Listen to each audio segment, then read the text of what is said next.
सब पे रायता फैल गया। हमें भगवान तब याद आते हैं जब हम मुसीबत में होते हैं। The real movie was still left to release.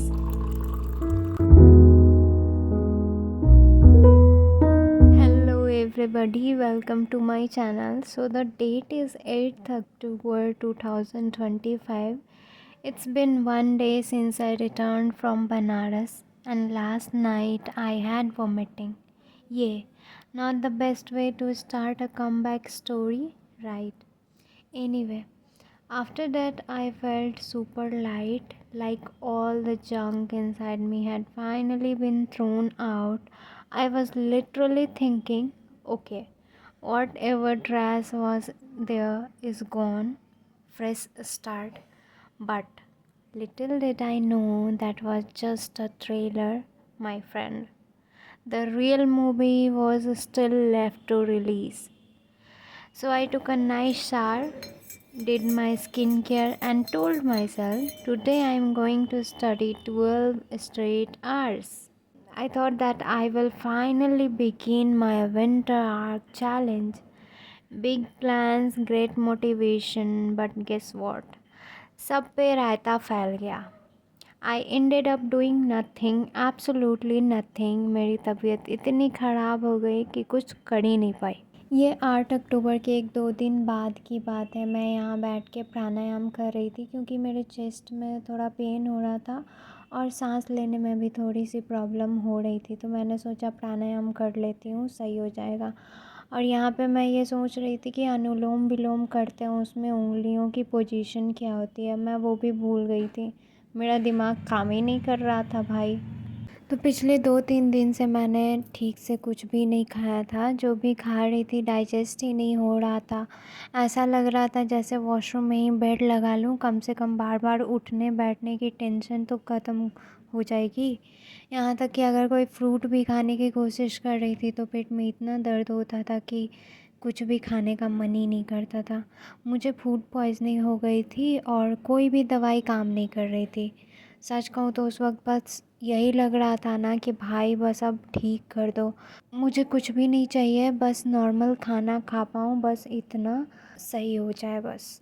हमें भगवान तब याद आते हैं जब हम मुसीबत में होते हैं और हमारी हेल्थ तब याद आती है जब हम बीमार पड़ जाते हैं।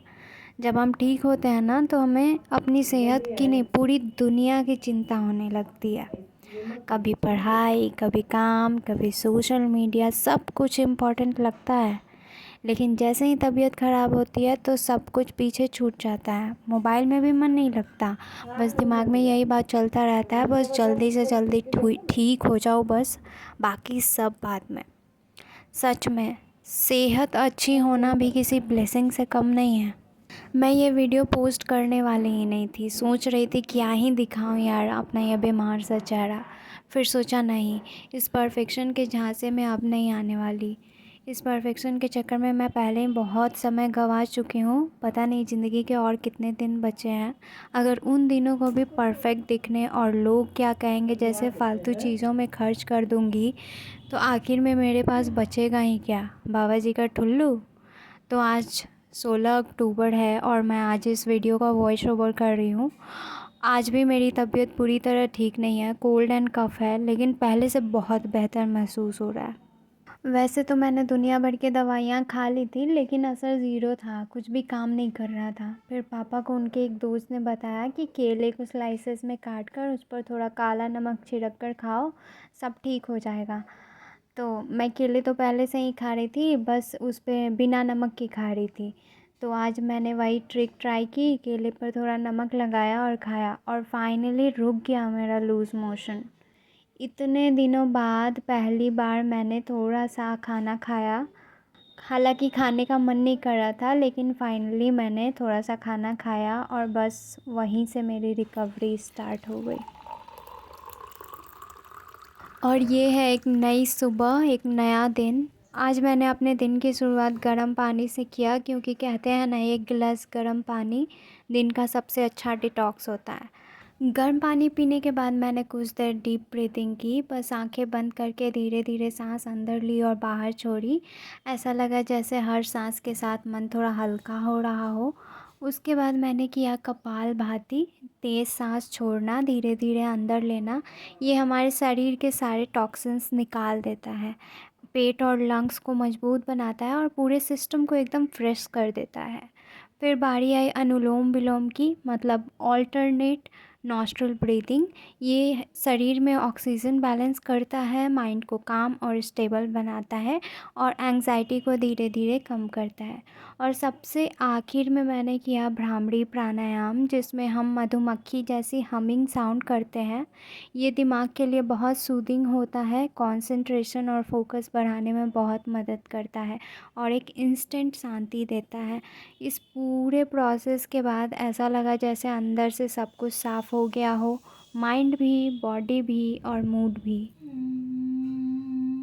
सच कहूँ तो आज का ये छोटा सा रूटीन करने के बाद मन में एक अजीब सी शांति महसूस हो रही थी। इतने दिनों की बीमारी के बाद ये पहली सुबह थी जब लगा, हाँ अब मैं सच में बेटर हो रही हूँ, अंदर से भी और बाहर से भी। कभी कभी हमें लगता है कि रिकवरी सिर्फ दवाइयों से होती है, लेकिन असली हीलिंग तब शुरू होती है जब हम खुद को थोड़ा वक्त देना शुरू करते हैं, अपने शरीर को सुनना, अपनी सांसों को महसूस करना और खुद से दोबारा जुड़ना। ज़िंदगी में सब कुछ दोबारा शुरू किया जा सकता है, बस ज़रूरत है थोड़ा रुकने की, थोड़ा ब्रीथ करने की और खुद को फिर से प्यार करने की। प्राणायाम के बाद बारी आई योगा करने की। मैंने अपनी प्रैक्टिस सूर्य नमस्कार से स्टार्ट की। ये सिर्फ बॉडी को स्ट्रेच करने का तरीका नहीं होता है, बल्कि एनर्जी को एक्टिवेट करने का सबसे बढ़िया तरीका है। हर पोस्चर से ब्लड सर्कुलेशन इम्प्रूव होता है, मसल स्ट्रॉन्ग होते हैं और माइंड भी एनर्जाइज्ड फील करता है। बाकी सारे आसन के नाम मुझे एग्जैक्ट याद नहीं थे, लेकिन जो भी योगा मुझे आता था मैंने सब किया। कुछ आसन सिंपल स्ट्रेच टाइप के थे, कुछ बैलेंस और स्ट्रेंथ के लिए। योगा का सबसे बड़ा बेनिफिट पता है क्या? पूरे बॉडी सिस्टम को हार्मोनाइज करता है, फ्लैक्सिबिलिटी बढ़ाता है, पोस्चर इम्प्रूव हो जाता है, डाइजेशन बेटर होता है, जिसकी मुझे बहुत ज़्यादा ज़रूरत थी, और स्ट्रेस ऑटोमेटिकली कम हो जाता है। तो जब मैंने ये सब किया तो सच में लगा बॉडी भी हल्की हुई, माइंड भी क्लियर हुआ और धीरे धीरे अंदर से वो पॉजिटिव एनर्जी वापस आने लगी। सो today's morning felt exactly the way I have always imagined a perfect morning should feel. I woke up early and guess what? I didn't even touch tea. Instead, I went straight into yoga. The best part was I was actually awake and present, not just physically but mentally too.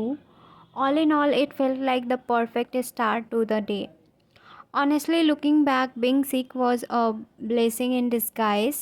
It reminded me how much we take for granted our health, our energy, even simple mornings. Sometimes life throws challenges at you so that you can truly appreciate the good things when they come. After yoga, I did some meditation, just sat quietly, focusing on my breath, letting everything settle. Then I had some fresh fruit, and that was it. Simple, slow, and completely blissful. So here's my little reminder: even when life feels messy or your health isn't perfect, there's always a way to find peace and create your own little slice of happiness. Sometimes the perfect morning isn't about what you do, but about how fully you allow yourself to be present and feel it.